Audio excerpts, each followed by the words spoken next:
भारतातील युनेस्कोच्या सर्वाधिक जागा आपल्या महाराष्ट्रात आहे असं मी सांगितलं तर तुम्हाला ते खरं वाटेल का? नाही कदाचित, पण हे खरं आहे.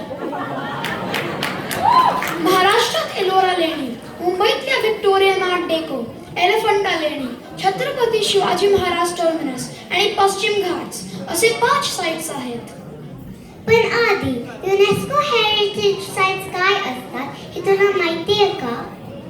हो, त्या अशा जागा असतात ज्या आधुनिक जगासाठी अस्पष्ट आहे आणि त्यांचे वैश्विक मूल्य उत्कृष्ट आहे.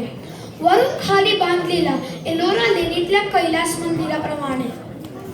आजच्या गुढीपाडवा इव्हेंटमध्ये आम्ही असाच काही विलक्षण गोष्टींबद्दल बोलणार आहोत.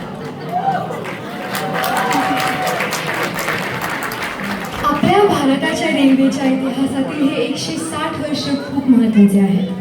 16 एप्रिल 1853 मध्ये भारताची पहिली बोरीबंदर ते ठाणे 34 किलोमीटर 13 डब्यांची पॅसेंजर ट्रेन धावली. खूप लोकांना ही भुताटके वाटायची.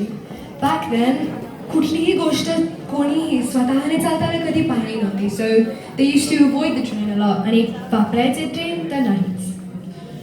1907 मध्ये नागपूरमध्ये बांधलेला 0 माइलस्टोन पिलर ब्रिटिशकालीन भारताचे जिओग्राफिक सेंटर होते.